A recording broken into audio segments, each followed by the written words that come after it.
human need to explore is deep within all of us. Our ancestors crossed mountain ranges, sailed open oceans to map new lands, and sought out the unknown while always looking to the stars. We're curious, and now we're at a place where we can pioneer new horizons. Because Earth, this blue planet, and all its beauty, is just our starting place. It's time to 5, go again. 4, command engine start, 2, 1. And lift off.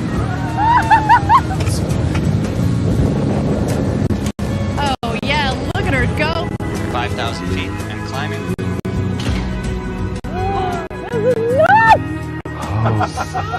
Yes, guys, we're doing it. Now is the time to open the promise of space to all and lay the way for generations to come. When our descendants look to the stars, perhaps from a rocky moon or colonies floating in open space, they'll remember this time. When they reflect on where it started, they'll remember this place. Crew capsule touchdown. And when they honor those first explorers who said, "Let's go," they'll remember these bold steps. We are of blue origin. And this is just the beginning.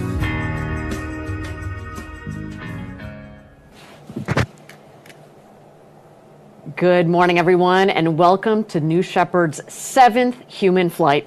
Thanks for joining us. I'm Ariane Cornell here on the desk at our headquarters in Kent, Washington, joined today by my co-host, Jackie Cortez, who's our Senior Director of Civil Space. Good morning, Jackie. Good morning, Ariane. Thank you so much for that kind intro. I'm so excited to be here with you today. And actually, I think we have a special third host at the desk today. Yes, it is true. I indeed have a future astronaut in here that's joining us, but she's a little camera shy, and it's still a little early here on the West Coast, so she's just going to hang out under the desk, if that's okay. It's okay. Okay, let's get into it, and let's talk about the real stars of the show today, our astronauts, who right now are just about to walk across the launch tower. We're going to keep our eyes peeled for that. And they're going to ingress into the crew capsule for today's flight. Now, we can't wait to tell you about them and their stories. And just like many of you watching at home, these 6 people have dreamed of a chance to go to space since they were kids. And we can totally resonate with that. I mean, Ariane, you're a well-known personality. Jackie, here at Blue. You flatter. It's true. I remember seeing you at the desk just like this one for our earliest New Shepard launches way back when. And I actually was super excited to sit with you for one of our first human flights, one of our very early crewed flights on New Shepard. How does it feel to be back? It feels great. I mean, I can tell you that we have upgraded ourselves a little bit since some of our A little more high tech since our first webcasts. But it's so great to be back. I love being able to share the New Shepard and Blue Origin story. It's so awesome, Ariane. And how's it been working on Blue Ring, which is one of your new roles? Fantastic. I mean, Blue Ring is one of the, people think that we're just a rocket company here at Blue Origin, certainly with New Shepard and New Glenn, obviously, but we're really expanding both in scale and scope. As Jackie mentioned, I'm working now on the Blue Ring project. Jackie, you spend quite a bit of time on our lunar program. We've got our space systems development team that's coming up with all sorts of interesting future projects. So there's a lot going on, and I think that the company has really evolved, much like our webcast from, I think the first one I did was New Shepard 5. So this is the 25th, so we've done about 20 since then. And it's just been wonderful to see how the company and our programs evolved. Main one among that, of course, New Shepard, that's gone from testing through our first human flight in 2021, and now this new chapter with each one of these successive human space flights, opening space for all. Absolutely. And Ariane, the stuff you've seen over your career at Blue Origin, truly incredible. And I have to say, we're approaching some major milestones here, especially for our New Glenn team. Very exciting time. Yeah, Jackie, we've got lots of exciting things happening. We're going to spend a lot more time on it, but I mean, New Glenn is ramping up for its first flight at, later on this year, which is huge. So shout out to that team that is running 1,000 miles an hour to get that rocket ready to go. It's really, really exciting. Yeah, and having worked really, really closely with our Lunar Permanence project here at Blue Origin, I'm so excited for obviously our first New Glenn launch. And then I'm excited for our first Mark 1, our Blue Moon Mark 1 lander. That's coming up pretty soon here too. So it's going to be really exciting to take a moonshot. Yeah, literally. Do you want to talk a little bit, Jackie, about Mark 1? And of course, we're assuming after Mark 1 is Mark 2. You want to talk a little bit about our lunar program? Yeah, absolutely, Ariane. We were so honored, thrilled. No adjective is enough to describe how excited we were to be selected for the Human Landing System program with NASA. And so under that program, we're building a large Blue Moon Mark II lander. So starting with that, it can hold 4 astronauts, or it can carry 20,000 kilograms to the lunar surface. So definitely a heavy-duty lander there. And as some really critical precursors, we're flying the Blue Moon Mark 1 lander, which is actually pretty large in and of itself. It can carry 3,000 kilograms to the lunar surface in a single New Glenn. So that's actually coming up here very early in 2025. So we're excited about that. That's huge. And, I think one of the things that we've talked about is going back to the moon, but this time to stay, and to be able to put all of the infrastructure down that you need to be able to stay in that sort of environment. You've got to have a lot of mass that you can take up there. Absolutely. And you mentioned earlier Space Systems Development, our advanced group doing some really exciting future concepts work, and a really awesome partnership they're working on with NASA is on in situ resource utilization. And so we're working on a public-private partnership that actually turns lunar regolith simulant, so the moon dust, an Earth-based simulant, into usable commodities like solar cells, aluminum wire, and then hopefully someday propellant for our hydrogen-based lander. So it's really cool stuff. Oh, that's crazy. And people say, oh, well, we've been back to, we've been to the moon. Why are we going back? They didn't have that in the 60s and early 70s when we were on the moon previously. So isn't it just really cool to see and to think about talk about chapters, what this next chapter on the moon could really look like. It's honestly such an exciting time, and it's an exciting time globally. The Artemis program has really, captured the exciting attention all across the world. So NASA and U.S. industry are, of course, leaders, but to see that global excitement around Moon to Mars and the effort to return to the moon sustainably, it's really exciting. And yeah, as you said, a global effort, international. As I said, the Artemis program and how many countries have signed the Artemis Accords. It's really exciting, and it's in line with what we talk about here at Blue Origin, which is it's not just going to be one country or one hemisphere going to space and developing space. It's going to be everybody. Yeah.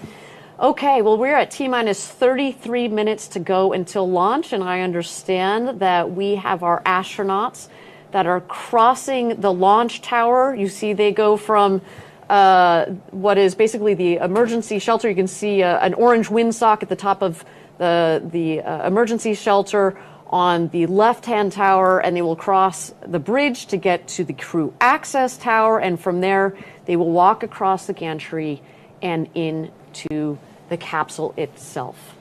With that, why don't we throw it over to the rocket and watch for our astronauts as they take their final steps into the rocket.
All right, welcome back, everybody. We're at T-minus 29 minutes and 20 seconds to go until launch.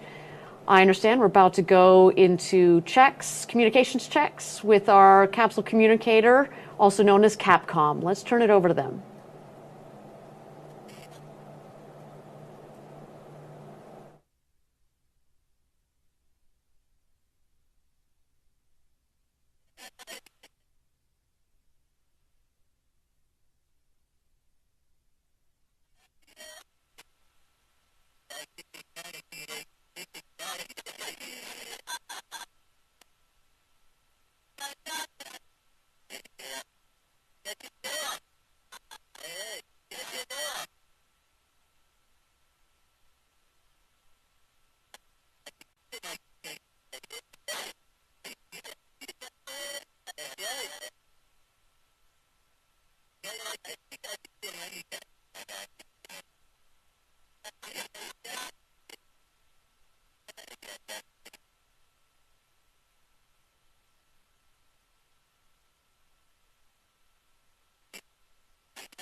All right, welcome back, everybody. We're at T-minus 27 minutes and 30 seconds to go until launch.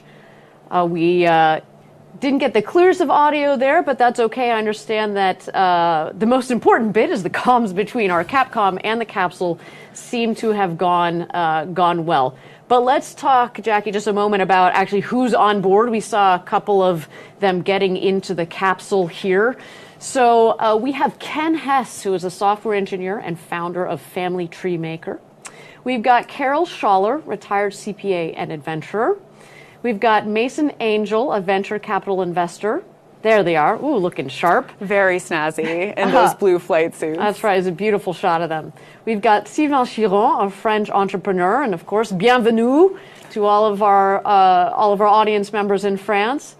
Gopi Totakura, aviator and entrepreneur, also both Indian and American, so we've got a nice international crew today. And last but not least, former Air Force Captain Ed Dwight. And Ed has an incredible story, Jackie, and we'll get to learn a little bit more about Ed later in the program. Yep, and that wonderful, sharp, suited-up crew is sitting on their ride in that capsule right now as we speak. We'll take a closer look at each of these individuals, these awesome people, in just a bit. But until then, you know, we actually have an interesting member who is going to be joining our hosts. We talked about the third host. We actually have a fourth host, believe it or not. One of our previous former astronauts, Chris Bosshausen, is joining us. Yes, this community of astronauts that we've been building through New Shepard, it's so awesome to continue to engage with them. Yeah, absolutely. And, Chris, I think you're joining us from Europe, so maybe not good morning, but hi, Chris. Hey, good morning to you, Ariana, Jackie. It looks like a beautiful day out there. I wish I was there. It's great to see you again. Hey, Chris, you know, you were on our second human flight. Maybe you can talk a little bit about what you think our astronauts are feeling right now in that capsule, all harnessed in and ready to go. Well, I heard from other passengers who've flown that some of them were not nervous, but I was very nervous. And I think it wasn't until Jeff had closed the door that I calmed down because, you know, we were going to space. But I definitely had a lot of anxiety that morning. Well, and you say I should note in your as part of your crew, you had Bill Shatner, Captain Kirk on board. What was that like flying with him? I mean, obviously he'd been space, thousands and thousands of times, right? So it must near have been daily. Yeah, near daily. So it, it must felt like very, very comforting. Yeah, I mean, I thought I was fortunate enough to just be going on the second flight, and to find out that William Shatner, one of my childhood heroes, was going to be flying with me was amazing. And I think even better, we've, I think, become really good friends since. So it was definitely a really beautiful experience to share that with Bill and Audrey and Glenn. Well, and you talk about sharing the experience with them, but I think one of the things that among all of our astronauts, I think you've been one of the most active in terms of sharing your experience. How have you been sharing your experience with the world? Well, I've been doing a lot of talks, and one thing I've noticed after having flown is I think people believe me more than they used to. So everybody has dreams, and I had a dream of going to space, and I would talk about it, and I would inspire people, and they thought, that was cool. But now I see the cogs turning in their head, and they're like, what? You actually went? You mean I could actually go? And I think that's been a really sort of profound shift in my ability to communicate what this is all about. And going to space has helped me open the doors for many others, and I hope many more to come. Well, and Chris, we're going to talk about this a little bit more in the show, but one of the things that we try to do here at Blue Origin, especially with our Club for the Future, our nonprofit that we started in 2019 to engage, kids to get into STEAM, science, technology, engineering, arts, and mathematics. You are the epitome. You are Mr. STEAM. You want to talk in particular about how you've engaged your music, your DJ career into your space story, or vice versa, I should probably say. Yeah, I think unlike William Shatner, who's a trained actor, I find it very hard to get my emotions out in the real time. I'm an engineer, and so for me, writing music is a way to really spend time to process and think about how I feel. So yeah, I've been writing some songs about the NS-18 mission, what it was like to fly with my amazing crew, what it was like to have to be in space with my loved ones and the entire human race down here on the planet. And I have another one about the future coming out soon, about how I imagine this will unfold in the future. So for me, music is a great way to share that story with people who might not necessarily know that they can go to space. They might hear the song first and go, what, this guy actually went? It's kind of cool. Oh, that is fantastic. Well, Chris, thank you so much for joining us. We're actually going to have you on later in the show, so stand by. But appreciate the opportunity to get to chat with you. Mr. Steam. That's going to stick. Mr. Steam. Yeah, you might need a new DJ name, Chris. Just think about it. All right, everybody. We're at T-minus 21 minutes and 20 seconds to go until launch. Let's talk about the vehicle carrying our astronauts today. Now, the capsule carries the name RSS First Step, which is adorned above the hatch there. You guys probably saw in the image. Jackie, do you want to tell us about what that means? What does RSS mean to begin with? Absolutely. We love acronyms in the space business, but RSS is a pretty straightforward one. It means reusable spaceship. This capsule in today's flight has already flown to space 8 times. We achieve our long-term vision by building reusable vehicles. Ariane, 99% of New Shepard's dry mass is reused. So everything from the crew capsule and booster to the engines and the parachutes, New Shepard's vehicles are currently designed for 25 missions, but we're really striving to quadruple that number here at Blue. Reusability is so important, Jackie, and it's built into everything that we do at Blue Origin, all of our systems, and it actually all kind of started with New Shepard here, because step number one, it reduces the cost of access to space, right? And also, not only does it reduce the cost of access to space, but also it's just kinder on our planet because it reduces the waste. You're not tossing out rockets every time you use them. Absolutely, Ariane. And New Shepard's engine is fueled by a highly efficient combination of liquid oxygen and hydrogen. So actually, during flight, the only byproduct that you'll see is water vapor. It's amazing. It's kind of like a jacked up steam engine, isn't it? No, I'm kidding. I'm kidding. It's actually a lot more complex. Just slightly more complicated. A little bit more complex, but no. But yes, but not joking. It is just steam. When you guys are watching the shot of the rocket ascending in just a couple of minutes here, it is just steam.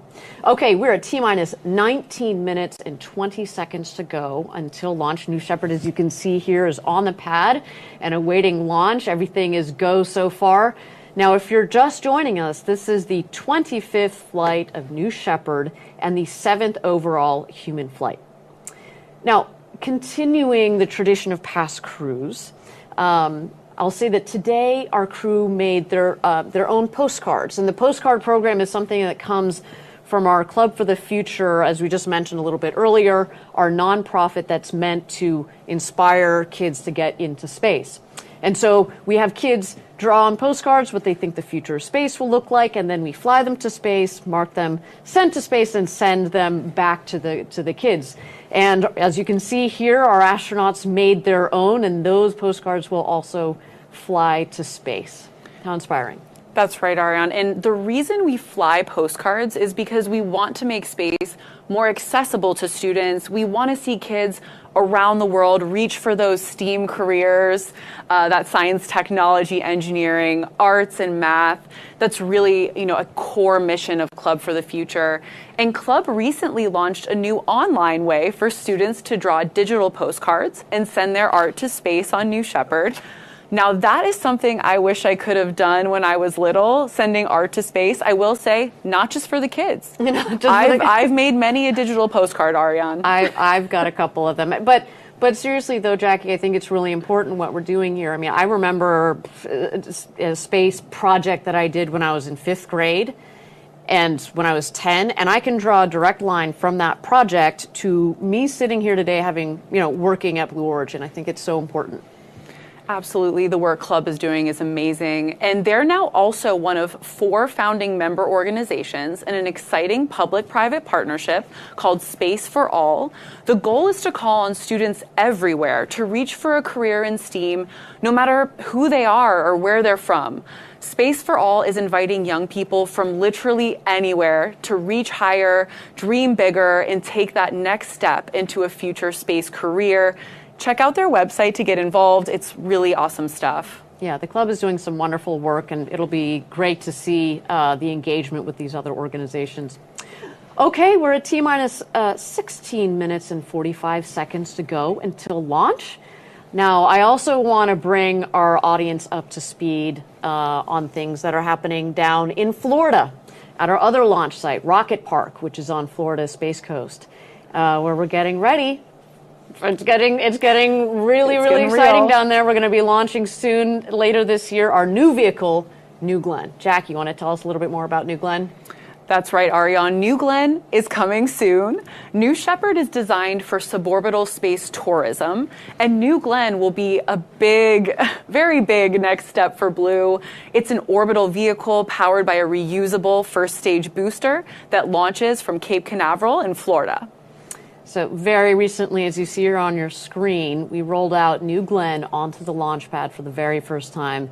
And this milestone was the first in a series of tests in preparation for New Glenn's first launch later this year.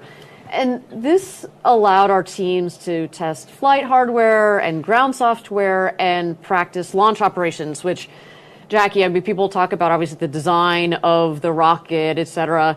But the operations part of it is just as important, and that's why this was a critical step. Now, as you can see here, New Glenn, in a word, I would say is massive. We're talking 5 times the size of New Shepard, over 300 feet tall, that's over 100 meters tall, and there's a lot of similarities, let's say, between New Shepard and New Glenn, more so than meet the eye. Yes, right. For example, vertical landing systems, the fin systems are similar, but also there are things that aren't quite as visual. So software systems, internal propellant tank designs, and like you mentioned, Ariane, just the sheer experience that we're gaining on New Shepard helps us build confidence in New Glen's future success. Truly, every time we fly New Shepard, it helps our team learn how to make human spaceflight routine, safe, and low cost. All the key things that will play right into New Glenn. Yeah. And so, as you can see, things are very exciting in Florida, but certainly, of course, back down in Texas as we get ready for our launch here. We're at T-minus 14 minutes and 15 seconds to go.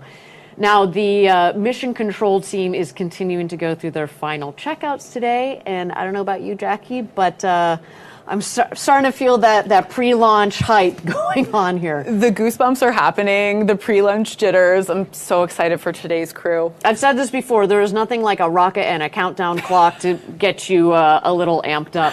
Who needs coffee over here this morning? Who needs coffee? All right, so let's talk a little bit more. We saw our crew member 7 on the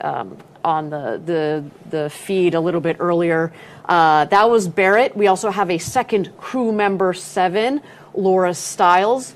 Now, these crew member 7s, you might be kind of confused because you're like, hold on a second, there are only 6 seats in the capsule. Yes, but these 2 crew member 7s are a critical part of the crew. Yeah, that's right, Ariane. Like you said, the crew that flies to space and back in the crew capsule is a crew of 6. And crew member 7, or CM7 for short, is a pair of people, virtual crew members of sorts, who are part of the entire astronaut crew experience. They're with them the whole time out in West Texas. It's a really, really important role. So these people are embedded in the mission the entire way. And we've got a video to show you a little bit more about their role and what they do as part of this mission. Let's roll it. Command engine start. 2. Crew member 7 is a very unique role at Blue Origin. And traveling to space is an incredibly life-changing experience. Oh my goodness. You want somebody who's guiding you through it that doesn't just understand the technical side of the rocket and the launch operation, but also has the soft skills to truly support you through this wonderful journey. That's why crew member 7 is so important. There are 6 people that fly on the New Shepard crew capsule. The 7th person is crew member 7. We have 2 crew member 7s for each launch. One of the crew member 7s, they are with the astronauts pretty much 24/7. They are staying at the village, they're training them. We have another crew member 7 that serves as capsule communicator. And that's the person who is back physically in the control room and is actually talking to the astronauts when they're in the capsule. Loud and clear and go for launch. Everyone on the crew member 7 team has to be comfortable in a really dynamic operations environment. You have to be unflappable in anything that might come your way. We have folks from NASA. We have world record holders for skydiving, a nuclear submarine officer. It's truly a very diverse set of people bringing unique skill sets to the table. The most important role for crew member 7 is to instill confidence in the astronauts that we fly on New Shepard. And really that comes down to a very good training program. Safety is absolutely paramount to everything that we do here at Blue as we build this road to space. We have a crew capsule mock-up where we run through full mission simulations. Separation confirmed. You are free to unstrap. So the only surprise on launch day is the incredible view outside of those windows. This is nuts! Where they can look at the Earth and be changed. Oh, wow. And bring that feeling back to Earth with an inspiration to protect the Earth. Because that's what we're doing this for. We are doing this for the benefit of Earth.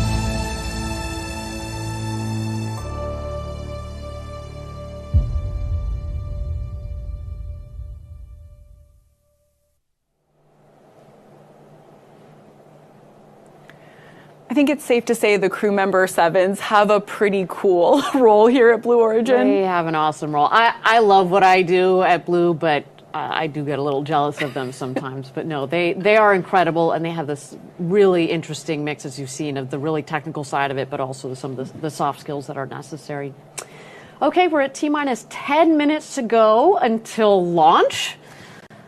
Under 10 minutes, you know, it's getting real. Although I do see here that we've gone into a hold. This hold at T-minus 10 minutes is a planned hold. So just want to make sure that all of the teams are aligned here.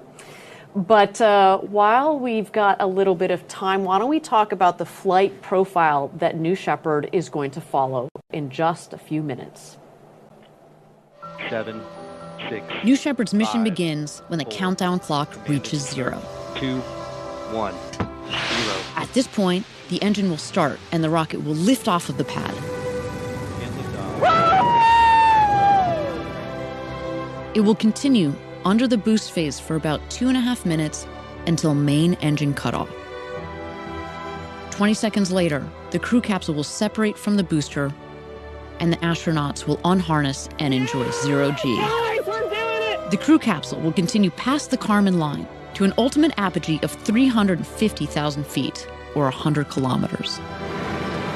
The booster will autonomously land on the landing pad, ready to be prepped for its next flight. Around 3.5 minutes after separation, the crew capsule will begin to re-enter Earth's atmosphere. Parachutes will deploy around an altitude of 7,000 feet, or 2,100 meters, providing a nice, slow descent back to Earth.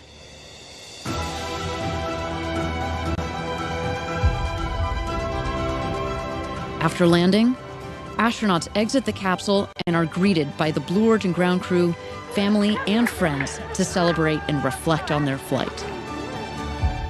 New Shepard, an adventure unlike anything on Earth.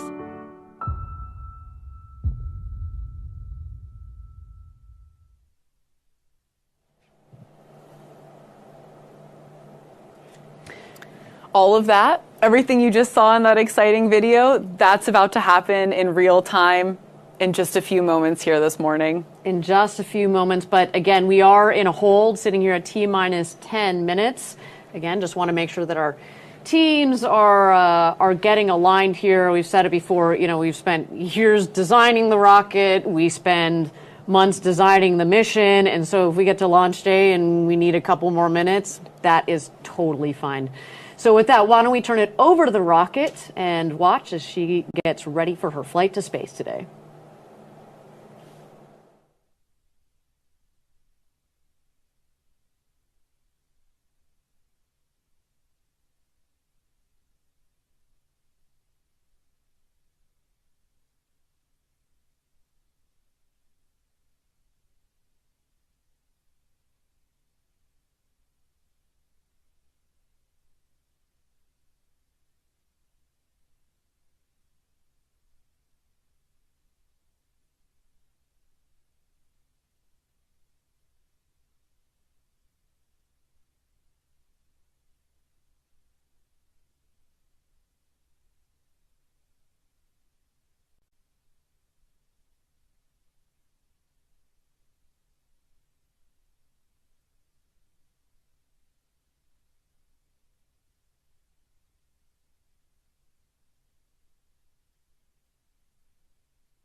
Thank you for joining us, everybody. We're at T-minus 10 minutes to go until launch. We are still in a hold here as our teams get all aligned for launch today. Now, Jackie, this is the 25th mission in New Shepard's program, and we've made a lot of progress through first the test program, and then we had, as I said earlier, we had our first human launch in 2021 where we sent our founder Jeff Bezos up with his brother Mark and Wally Funk and Oliver Damon. And then since then, we have been flying people. And so why don't we take a look at how we have gotten here today with New Shepard.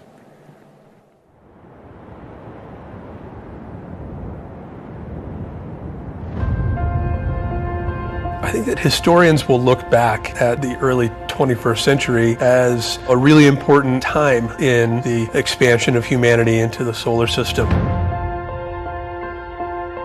Jeff Bezos is about to blast off into space. People that have been on this journey has changed their outlook on humanity. Space has always been something I've wanted to do, but it's never been accessible until now. It feels like a turning point where we can open up this experience for more people. I think it's so important to start making the demographics of space look like the demographics of our world. I'm Brazilian, and I'm the second Brazilian to go to space. -10. This is a new era of the unbelievable, where a teacher from North Carolina gets to go to space.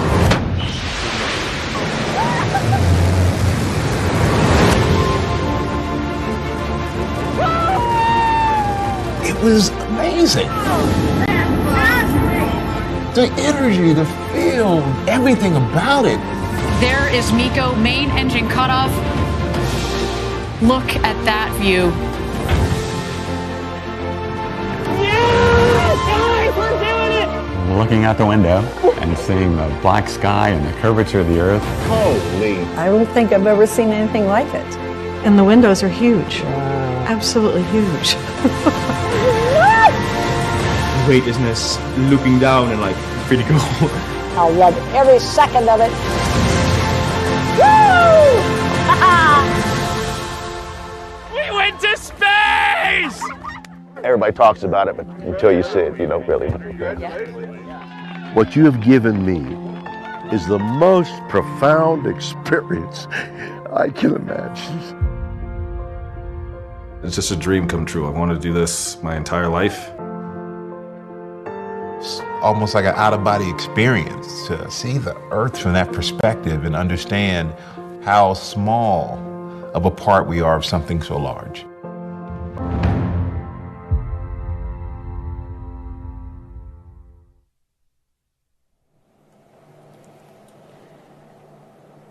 So far, we have flown 31 people across 6 human flights. One of these people has actually gone twice, so we clearly had a fun time the first time around.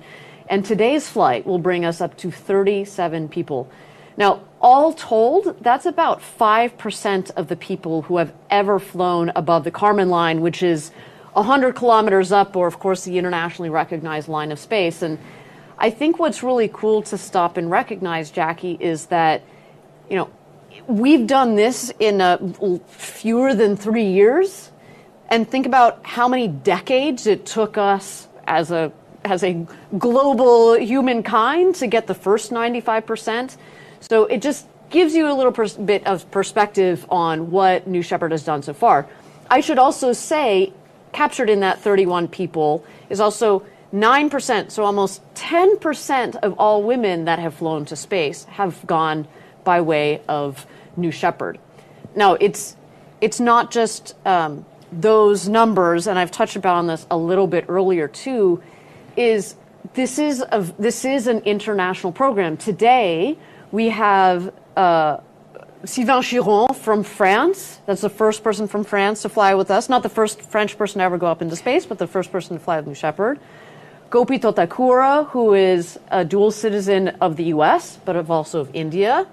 So we're making this very international, and we're also starting to open up space for countries that have never been to space. So on our previous flights, we've had the first Egyptian, the first Portuguese, the first Mexican-born woman, I mean, it's really it's touching. As somebody who is also international, I should say I'm half French. Like it's really wonderful to see that part of what New Shepard is doing for all of us. Okay. We're at T-minus 10 minutes to go until launch. We continue to be in a hold here while our team gets everything aligned. And until then, why don't we toss it over to the rocket and watch as New Shepard gets ready for space today.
Thank you again for everybody for joining us this morning. We're at T-minus 10 minutes to go until launch. Our team continues to be in a hold, just making sure that everything is aligned. Weather's looking good for launch as well. And we will be back when the team resumes from the hold.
Thank you again, everybody, for joining us for New Shepard's 25th mission to space, the 7th human flight.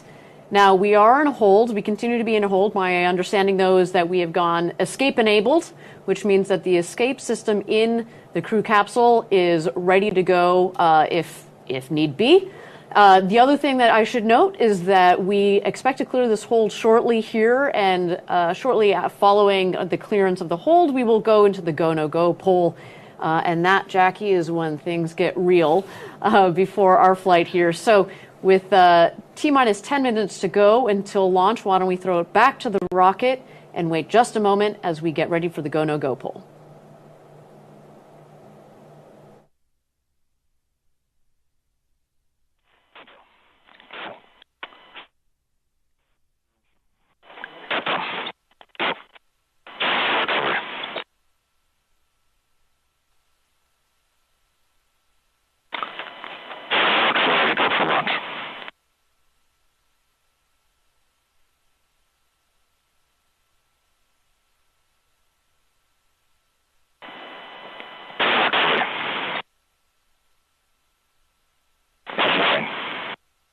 Green board.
Look up light.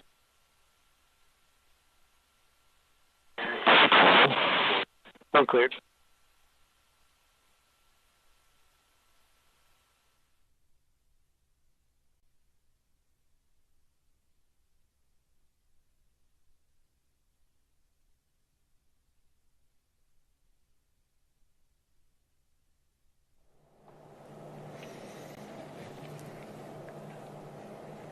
Welcome back, everybody. We're T-minus 9 minutes and 30 seconds to go until launch.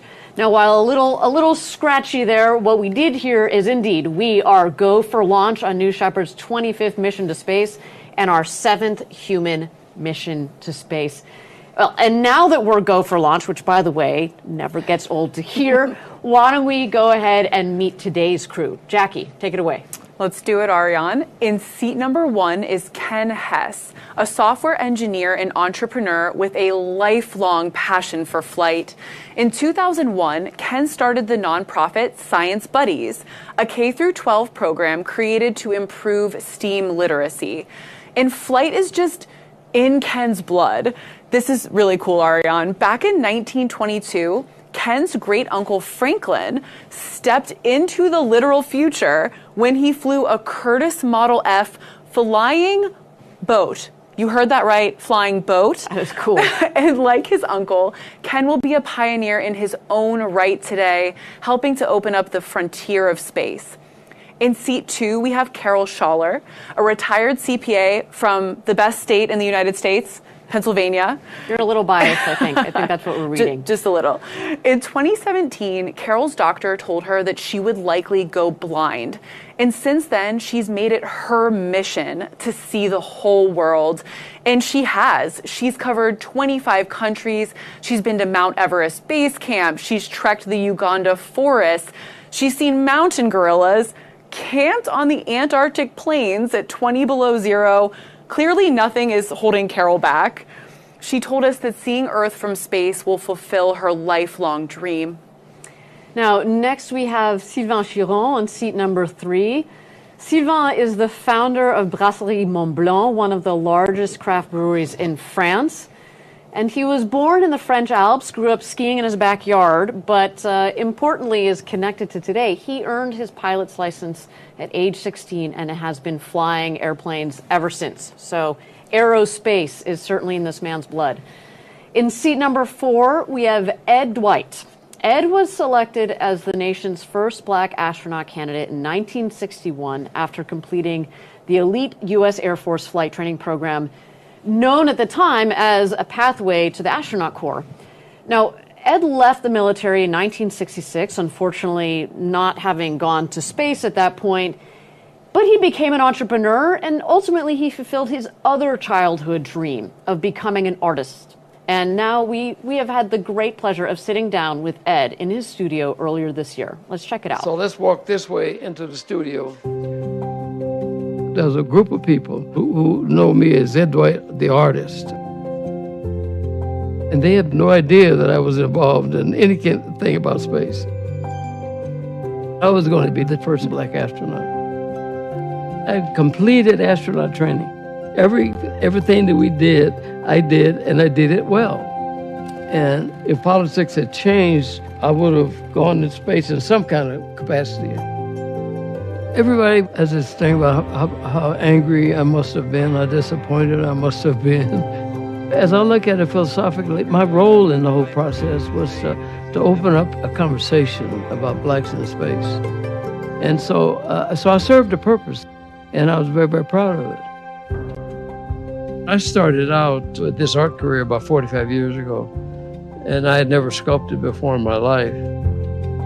At the time, there was no way to find any black imagery in city parks, museums, galleries, and I thought the black people have contributed to America needs to be honored. I thought the whole idea of going to space with Blue Origin was a fascinating last chapter. He would have been the first black astronaut. That is history that needs to be changed. There are a lot of people that are happy, and I'm more worried about making other people happy than making myself happy, so that all worked out. But when the rocket is roaring and the rumbling and the noise, I think that I would enjoy the hell out of. I really, really want to do this because each person that goes up there all of a sudden has a totally different perspective of this little place here. Space can bring people together. If everybody went to space for a space mission and say, oh my God, this place is workable. Oh, it is workable. Let's go back and make it work.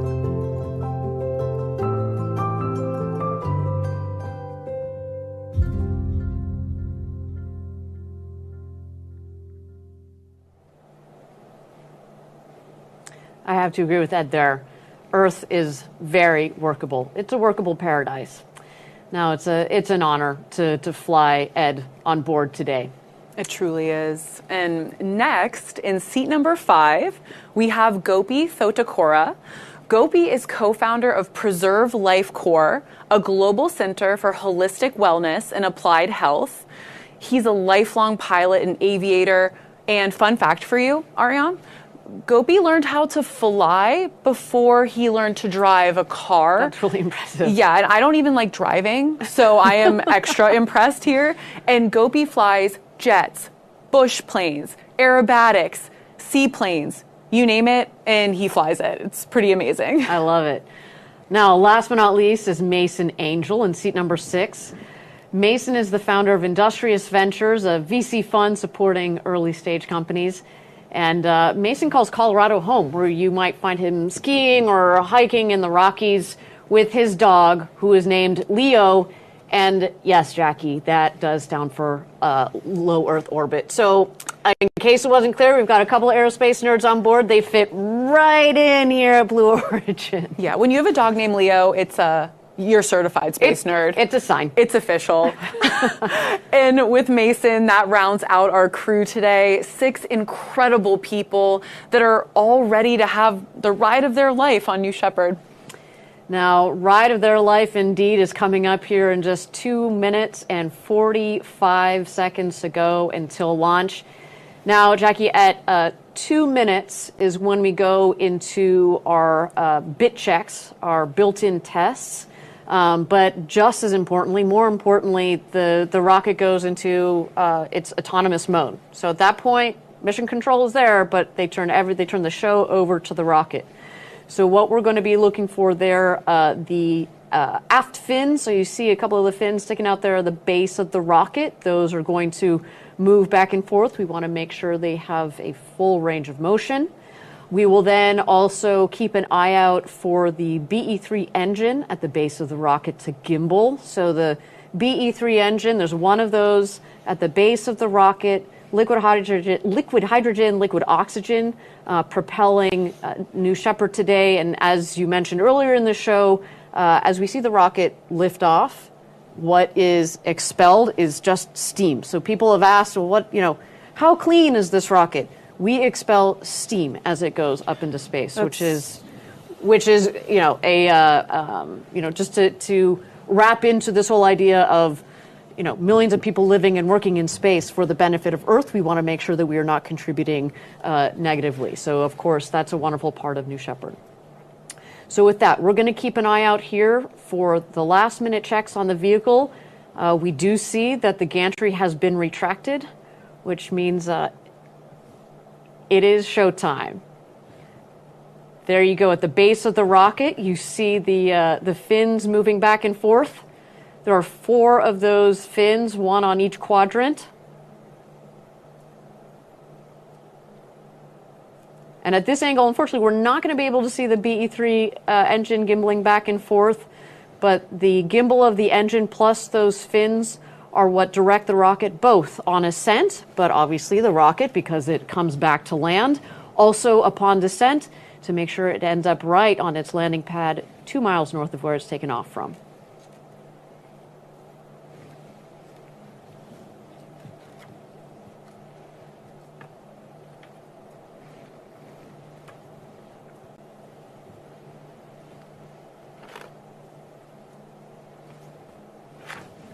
All right.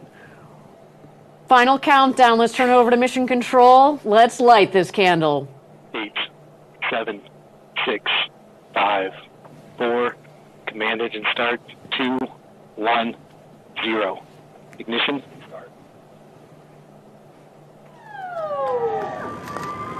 And liftoff.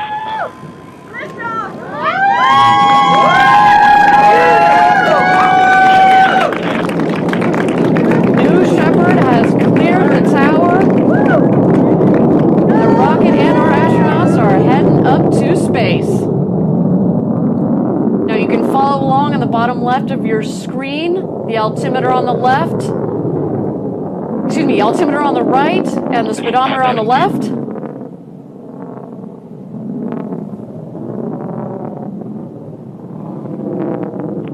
Feet.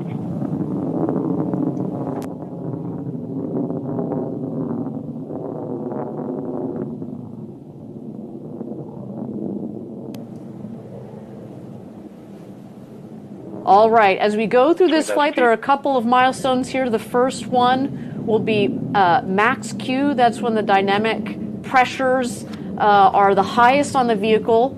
We go from 100% power, pull it back a little bit as we go through max Q, and then ramp her back up to 100%.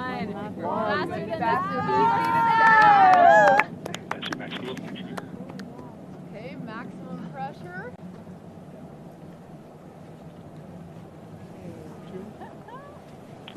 Feet. Max G should be in about 10 seconds. Whoa.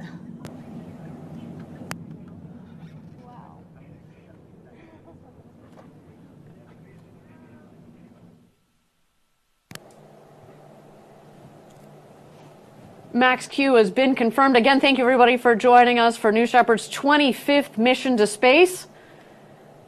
So far, a nominal flight. We have gone through max Q. 100,000 feet. and the vehicle will continue to climb under full power of the BE-3 engine. The next milestone will be main engine cutoff. You will know when that happens when you see the glow of the engine at the base of the rocket go dim.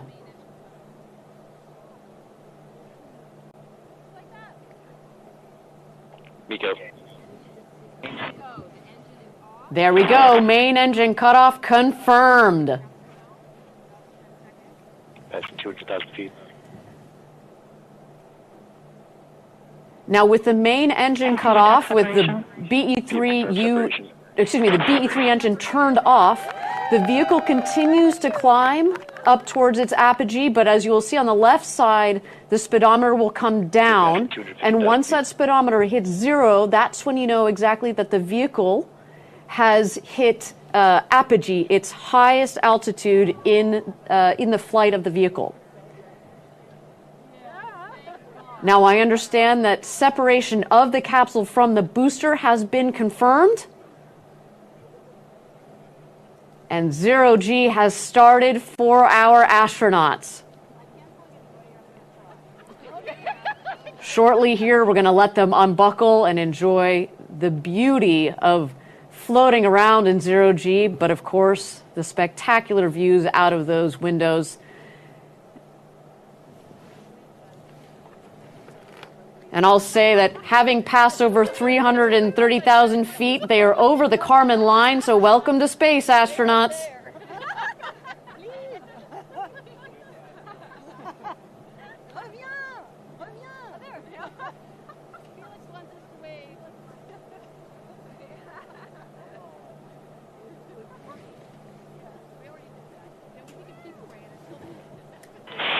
A few expected drops of rotor.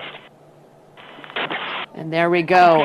Apogee at just about 347,000 feet or so. Of course, we'll confirm our official figure at the end or after the webcast.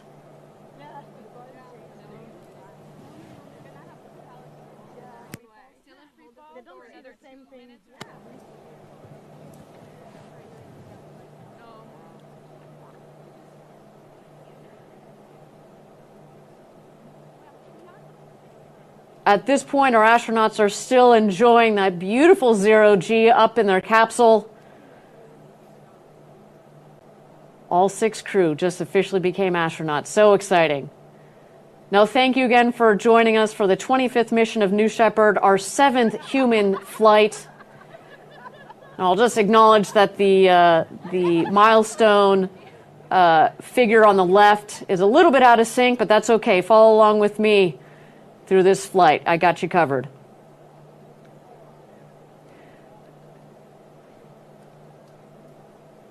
At this point into flight, you see the 2 craft, the rocket on the left, the crew capsule on the right, and you're going to see the speedometer on the bottom left of the screen increase as the vehicles speed up back towards Earth.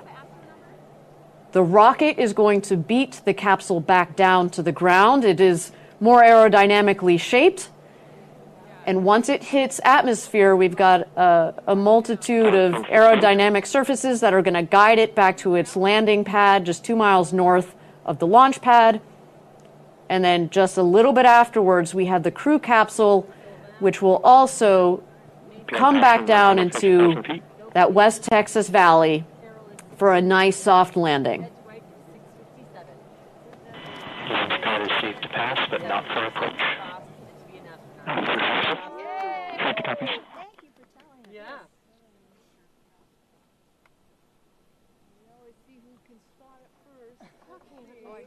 You see it? Oh, Sarah wins. Sarah wins. We're in relation to the crowd. Okay, passing 50,000 feet. Oh, yeah. Oh, yeah. Yeah. Point it. You see it? Wait, above it. Below the clouds. From coming down.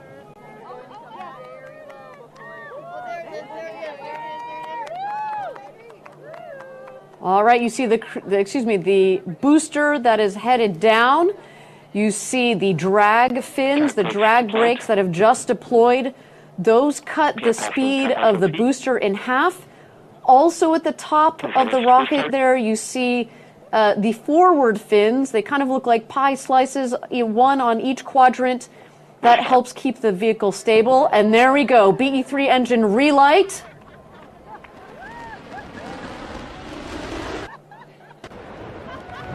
Landing gear deployed. 50 feet, 8 feet per second. Touchdown. Auto-sum started. And touchdown. Welcome home, New Shepard. What a beautiful flight to space and back for that booster.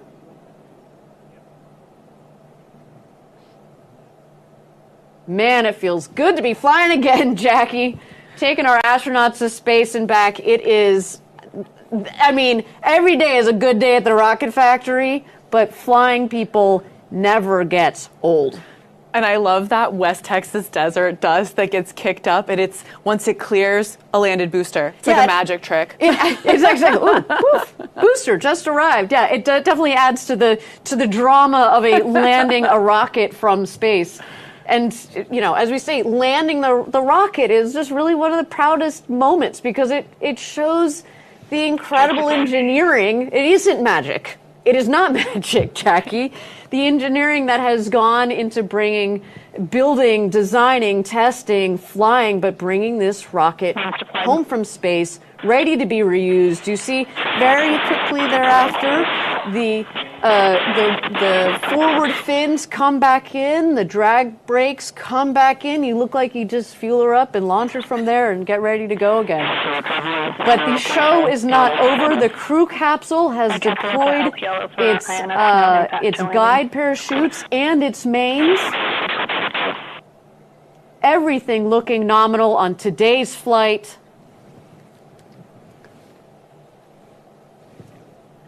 Looks like we do have 2 parachutes that have full inflation. The third is not quite fully inflated. But actually, Jackie, this is part of the design. We were talking about my webcast. The first webcast that we did, we tested a chute out. There are multiple redundant factors in this system, and so landing with 2 parachutes is perfectly okay for this system. You'll also see the dust take out at the base of the capsule as she comes into land. That is the air cushioning system. It's going to kick up a lot of that West Texas dust you just talked about, but it also, there it is, touchdown of the crew capsule.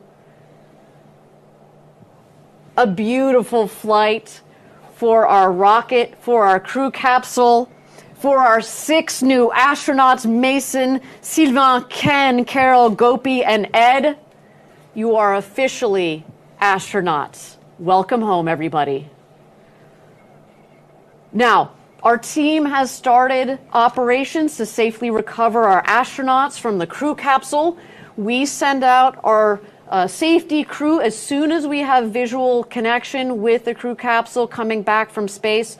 So they are well on their way out to meet the crew capsule there. What you're going to see as soon as they get there, the first person on the ground, crew member 7, we've talked about them before, so in this case it'll be Laura Stiles. She's going to go around to each one of the windows, make sure that we've got a thumbs up check from each one of the astronauts. Then you will see the rest of the crew around, safing the capsule, making sure that anything that needs to be vented is vented. We ground it. And then you will see them bring out a set of stairs. The hatch is about a meter or so, a couple of feet off of between the base of the hatch and the Texas floor. So we want them to have a nice, smooth exit. And then we bring their friends and family out there. Then it's time to celebrate. It's time to celebrate. They've just become astronauts. They've achieved this incredible, it's an incredible thing that they've been dreaming about since they were kids, and finally it's happened. There you go. See part of the operations crew in the background. So we have a celebration, and that is topped off by a pinning ceremony. We pin them with their astronaut pins, and it's a really touching moment. It really is a touching moment. We do have initial confirmation that all astronauts are doing great. They are probably soaking it all in while still, under a rush of adrenaline. They just want to space and back. Look at that beautiful view of our crew capsule in the desert after our 7th human flight on the New Shepard system.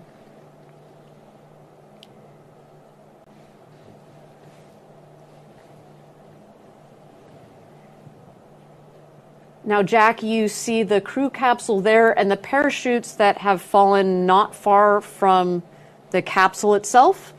One of the things that indicates is in fact that there wasn't a lot of ground wind out there as they came in. They landed nicely around the crew capsule.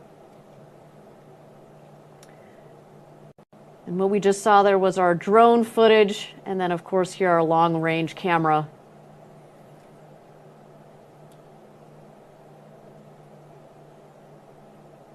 And Jackie, while this is a long-range camera, something that you can't miss on this crew capsule are the windows.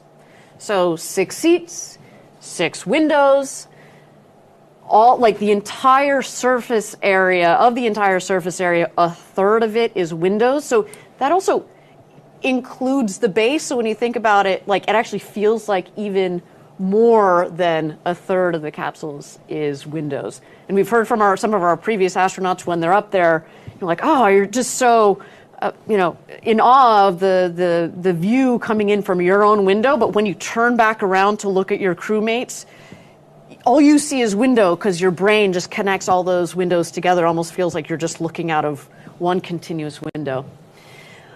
And talking about previous astronauts, why don't we talk with Chris Boshausen from our 2nd human flight. Chris, can you hear me? Yes, I can. Wow, that was an exciting flight. Wasn't that exciting?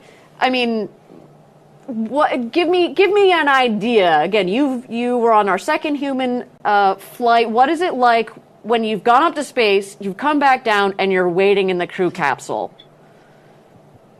I think, if I recall, we were just so excited, and on the way down, I remember William Shatner said, I think when the Capcom does the check-in, he said astronaut Lemley is crying, and then we're all crying, and then we landed, and I think we were kind of laughing with joy that we'd landed safely, but still just overflowing with emotion from what we just witnessed.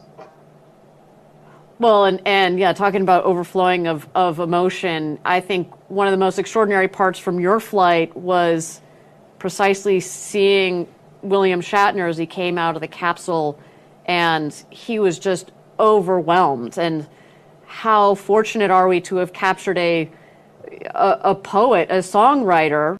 Not a ton of people know that about Bill Shatner.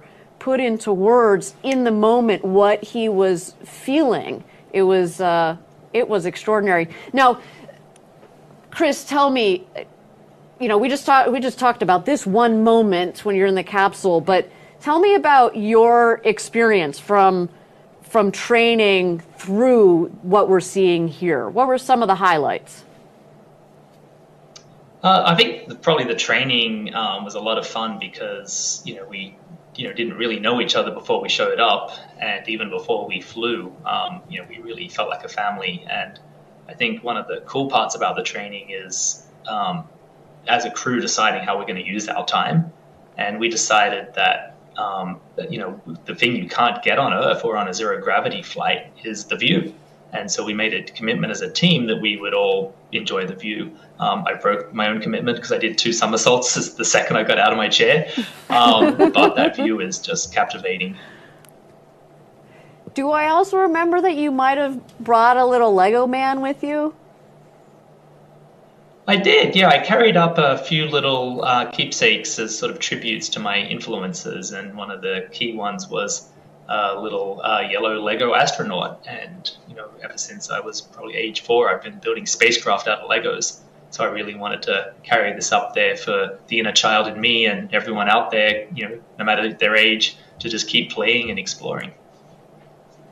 Critical question. Where is that Lego right now as we speak?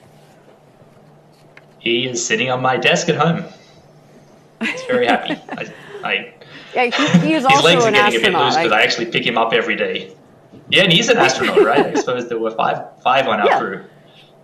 He's an astronaut. We couldn't put the pin in the plastic, but I'm sure we can send him a pin anyway, if we haven't already.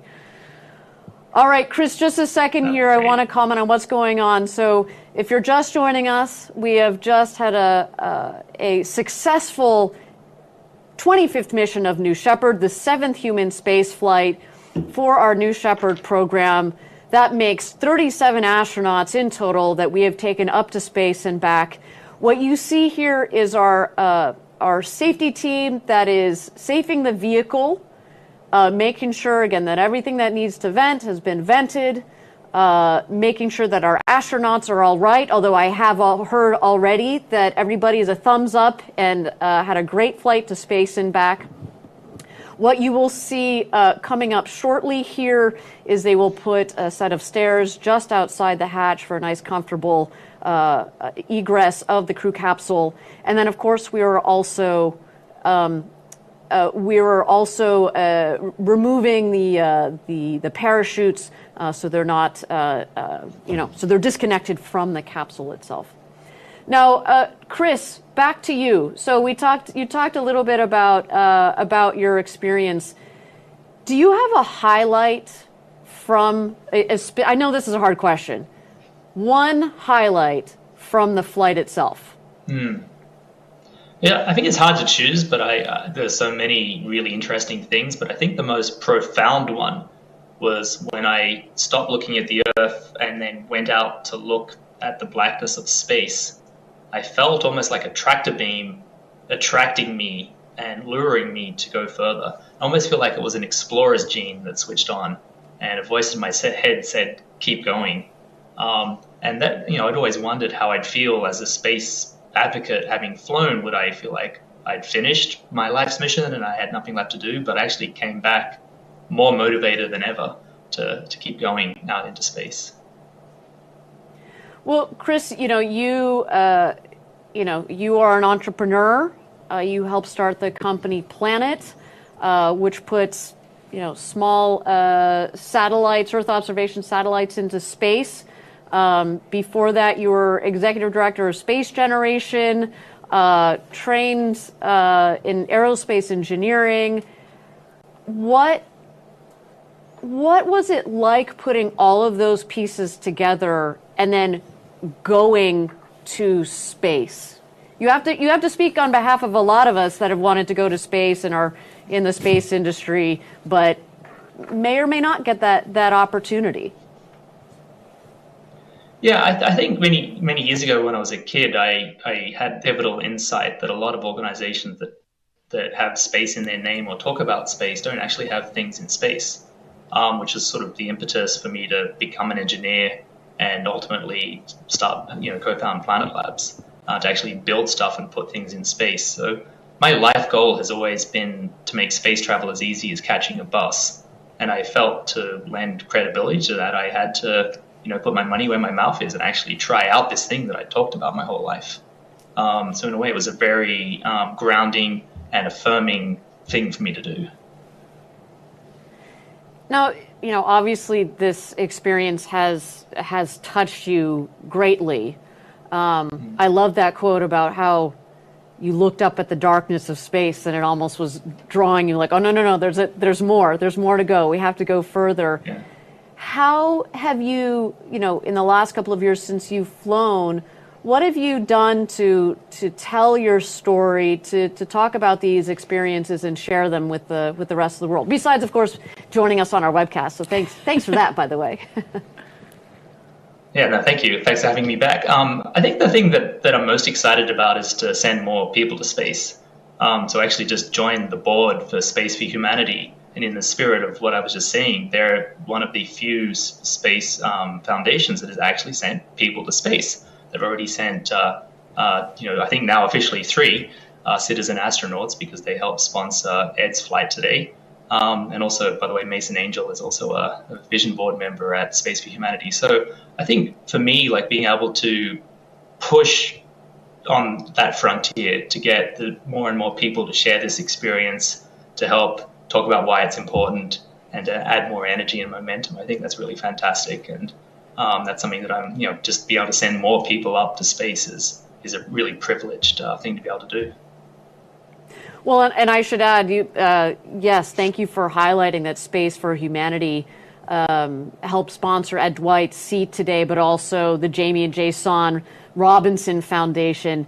And some of the viewers at home might recognize the name Jason Robinson because he also has flown on New Shepard recently. And I think what's really cool, and Chris, you can speak to this, is I feel like when our astronaut customers come back, they join this community and of astronauts, especially Blue Origin. You certainly become part of the Blue Origin family, but the way that you all give back, I guess, what's the draw? What does that feel like being part of that group? Well, it's a sort of, it's kind of strange, right? I mean, when I flew, I think still fewer than 600 people had been to space. And, if you ask someone in the public, they probably don't know that number is so small. So in a way, we're part of a club that we want to one day, have completely open membership and have the whole, all of humanity be members. So it's just kind of really exciting to be at the beginning of that and seeing new members join.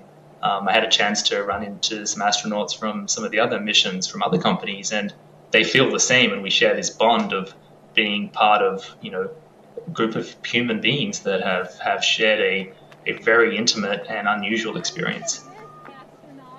Well, and I should add, Chris, talking about 6 new astronauts that are going to share that bond with you. We have just opened the hatch of the crew capsule. Here comes Ken Hess. Oh, Sharon, I love it. All right. Carol, welcome back. Unbelievable. Sylvain.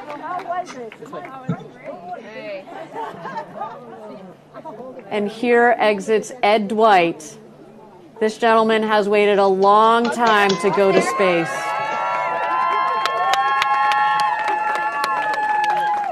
Long time coming. Selected in the early 60s as the first black astronaut to fly, although he did not get to fly then. Today was his opportunity, and man, what a flight for him.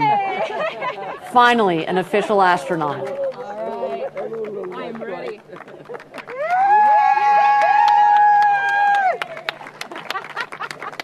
Thank you, everyone. Gopito Thakura. Gopi can add spaceship to the litany of vehicles that he's flying. Exactly. Put that in his logbook. That's right. And of course, Mason, welcome home. Leo will be very excited to see Mason back on Earth. Yay! You're down. Here, one of you. Come right on over here.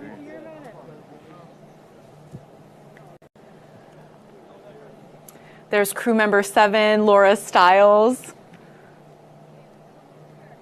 assembling our newly minted astronauts.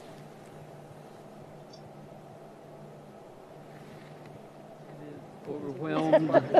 Everything you can think of. And I thought I really didn't need this in my life, but now I need it in my life. This is fabulous. Thank you so much. Thank you. Thank you for being part of this. All right, I am ecstatic. Ecstatic. Did anything surprise you? What was it like looking at Earth? Well, yeah, the transitions about the separations and stuff were a little bit more dynamic. I'm a new word, nice, smooth. But that's how it's supposed to be. But it makes your mind wander. There's something wrong with it. No, it was absolutely terrific, and the views. I mean, just, even I couldn't see it, I could see it. Absolutely fantastic. Absolutely. This is a life-changing experience. Everybody needs to do this. Everybody needs to do this. And she hasn't done it yet. Oh, you have? No, sir. No, sir. What? A life-changing experience. Everybody needs to do this. I think that is the quote, and it's so spot on the nose from Ed Dwight, from again a gentleman who's been waiting 60 plus years to do this. And if anybody knows, about how to prepare for space, the crew endurance, right? It's him, and he did it. And this is that is his takeaway. They really takeaway. spent some time caring and taking care. Yeah, absolutely. I was trying to make a comparison of what I've done 60 years ago. Oh, yeah. Tell us about it. How spry.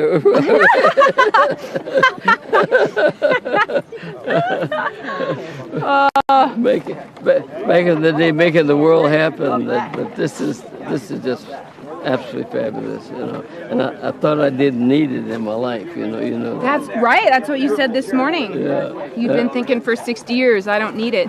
But and I then lied. Today, you were lying. You needed it and you got it. You got it, Ed. I really didn't need it. Okay. You are an astronaut. Because it was the first real deal that I got involved in that I wasn't successful at. And that was a part that, because everything else I had done had all these little incremental successes, Right. They weren't gigantic, but they were. You had a lot of. Don't be humble. You had a lot of successes. And to not finish this, really in the back of my mind, so I had to sublimate it and make it go away and say, well, I didn't need that anyway, But I did, and I wish I'd gotten it then, but. It's great. That's all I can say. It's great. Absolutely fabulous. Well, we are so happy for you. You guys are the best of the best of the best. Oh. I'm serious. But I was talking to Dave last night. We were sitting and chatting. And a fat guy one time said, God, I love this job. I find me first found I love this job. Look at this grown man talking about he loves this job. What the hell is that? It's absolutely fabulous. So everybody in the organization, I don't know whether you guys took some truth serum. I don't know how you did it. Did you see his glasses? Huh? Did you show him your glasses? How did the glasses work? It was perfect. I was moaning and groaning because the icons looked too small. Okay. Once the glasses got on, and there was. God, it was like it was, just like your practice panel. Yeah.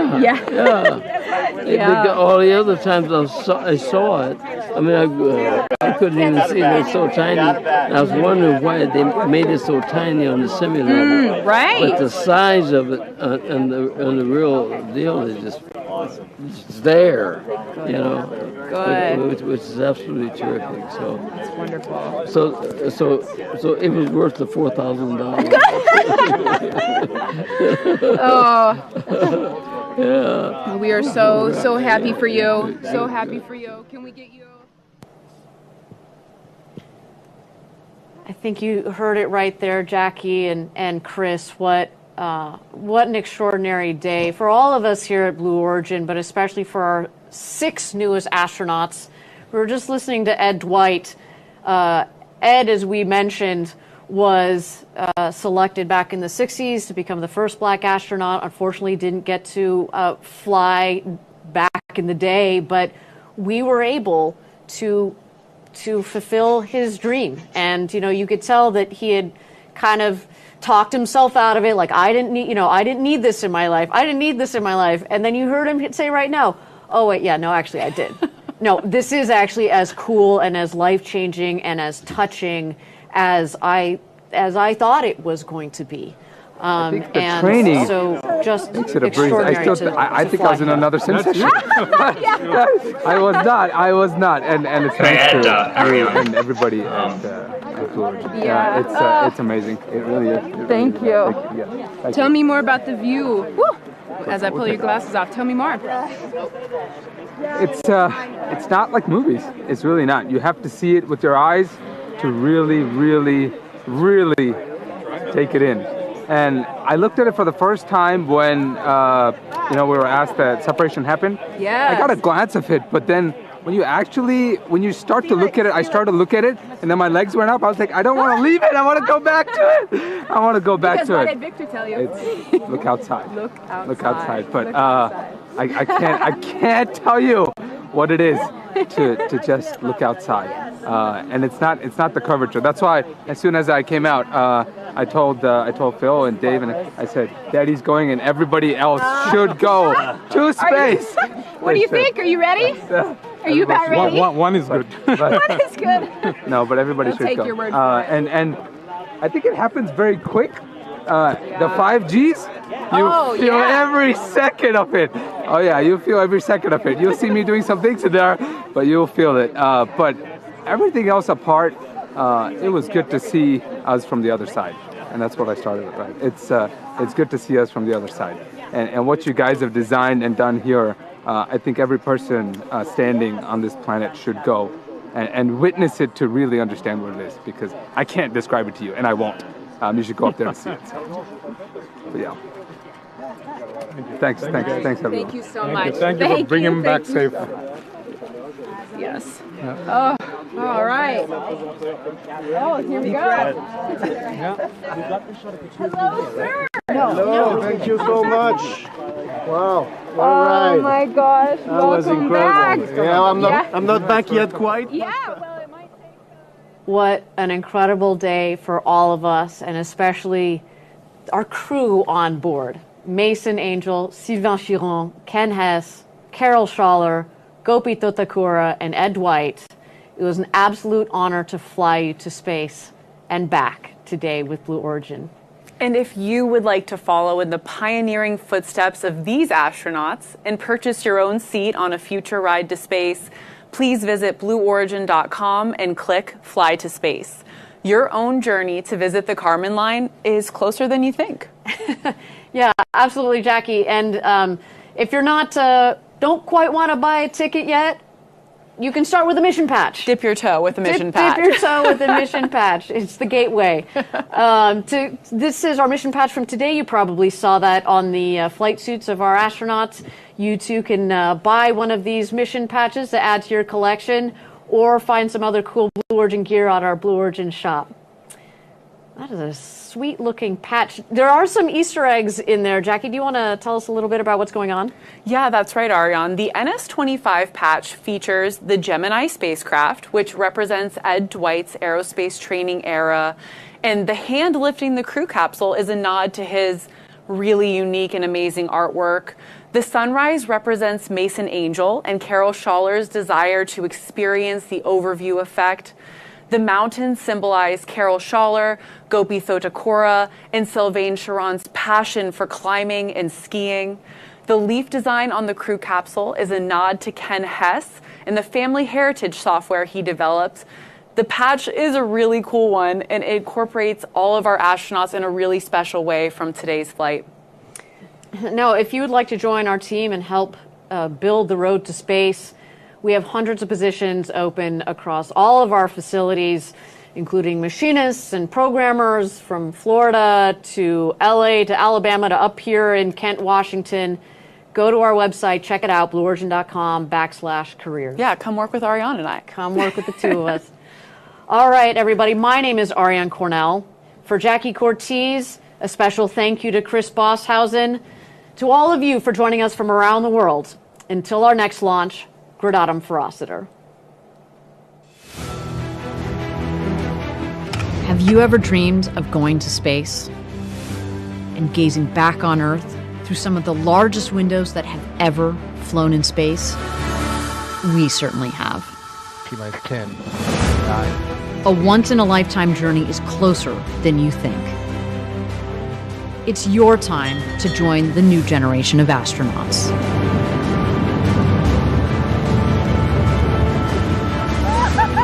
To book your flight, visit blueorigin.com and click Fly to Space.